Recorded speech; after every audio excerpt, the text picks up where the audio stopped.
Fala galera, beleza? Esse é o terceiro vídeo da série de banco de dados aqui no canal.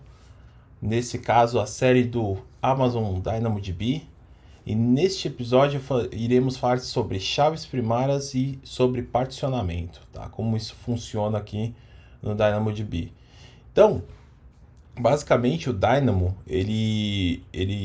todo o item, né?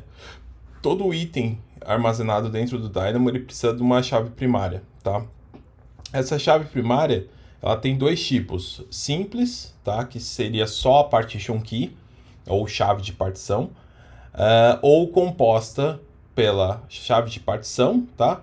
E a chave sort key no caso, tá? Que é a chave de ordenação nesse caso, tá? Em tradução livre. E a chave de partição, ela define onde o dado será armazenado na tabela, tá? No caso, no storage, lá no fim do dia, tá? A gente vai falar sobre isso ao decorrer.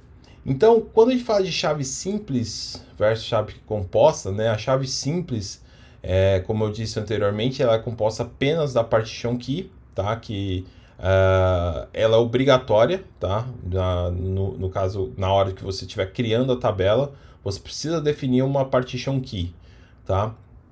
E aí, no caso aqui, a gente tem um exemplo de user ID, por exemplo. Vai ser um ID, e aí a gente vai falar sobre a questão de boas práticas, tá? E na caso da chave composta, tá? A gente tem a partition key mais a sort key, que seria aí um user ID mais uma data do pedido, uma data de cadastro, tá? Algo desse tipo. Uma data e afins, mas pode ser outros tipos de dados, tá? E permite a organização e ordenação por meio da sort key, tá? Então, a sort key dentro do item, né? Se você tiver um item collection, e a gente vai ver isso depois, tá? Com mais detalhes. Mas quando você tem vários itens com a mesma chave de partição, não primary key, tá? A primary key ela precisa ser única. Então, o composto, se caso for uma chave simples, uma primary key simples só com a partition key, cada item tem que ter o ID diferente do outro, tá? Mas caso seja composta, a partition key mais a sort key, você pode aí ter o que a gente chama de item collection, que seria uma partition key com múltiplos itens, tá? Com a mesma partition key. Neste caso, você vai ver uma ordenação dentro dessa coleção de itens, tá? E aí, né, no caso do como que funciona o design de uma partição, tá?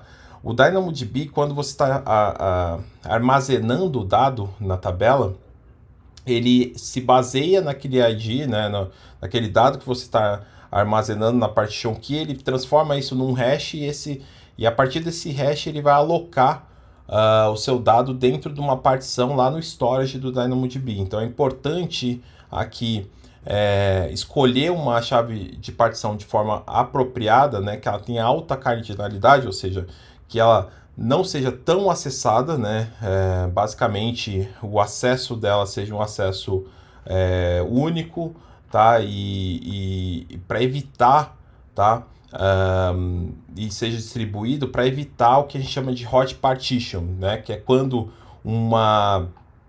um item, né? Um item ele tem, no caso aí, uma chave de partição, mas um item ele está sendo muito acessado de uma vez, né? Então imagina ali, dando um exemplo simples, tá? Se a gente declarar, por exemplo, na partition key um status, tá? E a gente declarar diversos dentro de um item collection, né? Que esse status ele seja suportado, mas que ele esteja ali sendo muito acessado, tá? De uma vez pela mesma aplicação, e essa aplicação muitos usuários estão acessando a mesma chave de partição. Ele pode exaurir o limite de acesso a essa chave de partição, tá? Que é de 3.000 request units por segundo, né? No caso da read units, né? Unidades de leitura por segundo, ou 1.000 unidades de escrita por segundo, né, write units. Se caso sua aplicação ela exaurir esse limite, você vai começar a ter um efeito chamado de throttling, que basicamente é um erro que você vai tomar vindo da API do DynamoDB, onde você vai estar batendo muitas vezes nessa partição.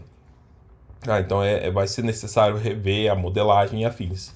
Então é importante desde o início declarar a melhor chave de partição aqui para sua tabela, tá?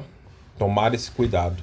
E aí aqui um exemplo prático, tá? Quando a gente fala de uma tabela de pedidos, né?